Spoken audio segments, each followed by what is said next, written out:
ప్రపంచంలోని 5 అత్యుత్తమ నగరాల్లో ఒకటిగా అమరావతి అవతరిస్తుందని ముఖ్యమంత్రి చంద్రబాబు పునరుద్ఘాటించారు. చరిత్ర ఉన్నంత వరకు అభివృద్ధి నిలిచిపోతుందని స్పష్టం చేశారు.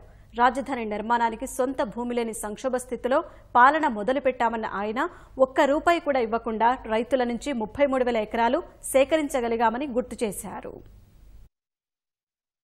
34,000 ఎకరాల భూమి నా మీద నమ్మకం పెట్టుకొని ఒక్క మాట మాట్లాడకుండా ల్యాండ్ పూలింగ్లో ఇచ్చారు. ఒక్క పైసా నేను డబ్బులు ఇవ్వలేదు. వారందరికీ ఒక ప్యాకేజ్ ఇచ్చాను. అక్కడుండే రైతులకి రైతు కూలీలకు కూడా ఒక ప్యాకేజ్ ఇచ్చి 10 సంవత్సరాల తర్వాత వాళ్ళని నమ్ముకోమని 30% భూమి తిరిగి వాళ్ళకి ఇచ్చాను. ల్యాండ్ పూలింగ్కి ఇచ్చిన భూమిలో కూడా వరల్డ్ క్లాస్ ఇన్ఫ్రాస్ట్రక్చర్ తయారు చేసి మళ్ళా వాళ్ళకి అప్పచెప్తున్నాం. దీనివల్ల వాళ్ళకు ఆదాయం పెరిగింది. వాళ్ళు కూడా ఒక స్ఫూర్తిదాయకంగా మిగిలే పరిస్థితికి వచ్చారు. పోలవరం ప్రాజెక్టుని జాతీయ ప్రాజెక్టుగా గుర్తించారు. కానీ పనులు కూడా పూర్తి కాకమునిపై నేను ఆలోచించాను. ఈ పోలవరం రావాలంటే 4-5 సంవత్సరాలు అవుతుంది. కానీ అంత మునిపే ఎట్టి పరిస్థితుల్లో ఈరోజు మనం పట్టిసీమను పూర్తి చేసి పోలవరం కుడి కాలువ ద్వారా నీళ్లు తీసుకొచ్చి కృష్ణా డెల్టా రైతాంగాన్ని ఆదుకోవాలని ఒక నిర్ణయం చేశాను. దాని ఫలితమే మీరు చూస్తున్నారు. ఎవరిని అడిగినా ఈరోజు కృష్ణా జిల్లాలో బ్రహ్మాండమైన బంపర్ పంట వచ్చిందంటే అది ఈ ప్రభుత్వం చూపించిన చొరవని మరొక్కసారి రైతాంగానికి అందరికీ విజ్ఞప్తి చేస్తున్నా.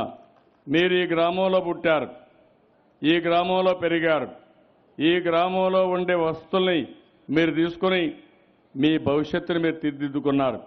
మళ్ళీ మీ గ్రామం అడుగుతుంది, గ్రామానికి తిరిగి మీరు ఇవ్వాల్సిన అవసరం ఉందని.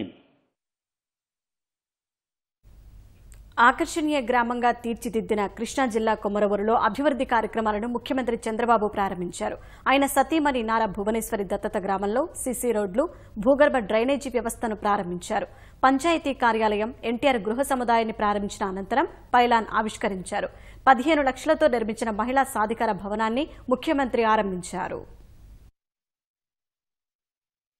ఒక ఆకర్షణీయ గ్రామంగా తయారు చేశారు, బ్రహ్మాండంగా తయారు చేశారు.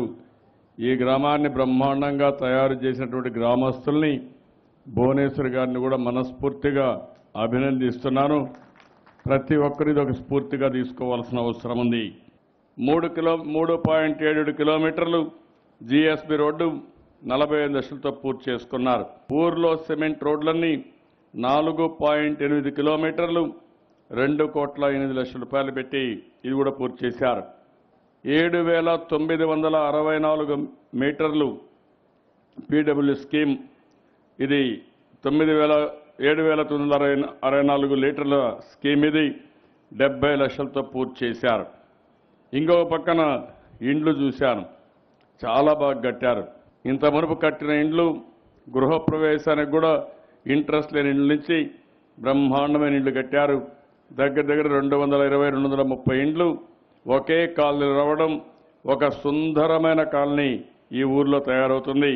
ఇవన్నిటికి చూస్తే ₹10 కోట్ల ఖర్చు పెట్టారు. ఇవన్నీ గుర్తుండేట్టుగా ఒక పైలాన్ కూడా ఈరోజు ఆవిష్కరించుకున్నాం. ఇంకొక పక్కన ఎన్టీఆర్ ట్రస్ట్ సహకారంతో 250 ఎల్ఈడి వీధి దీపాలు కూడా ఇచ్చారు. ఇవన్నీ ఒక ఎత్తైతే గ్రామస్తులందరినీ అభినందిస్తున్నాను. మీరందరూ ఒక మంచి కార్యక్రమానికి శ్రీకారం చుట్టారు. ఈ ఊర్లో ఎవ్వరు కూడా సిగరెట్ తాగకూడదని, మద్యం ముట్టకూడదని, గుట్కా కూడా వాడకూడదని ఒక బ్రహ్మాండమైన కార్యక్రమానికి శ్రీకారం చుట్టారు. ఇది గానే మీరు చేయగలిగితే మీరు ప్రపంచాన్నే జయించినట్టు అవుతుంది.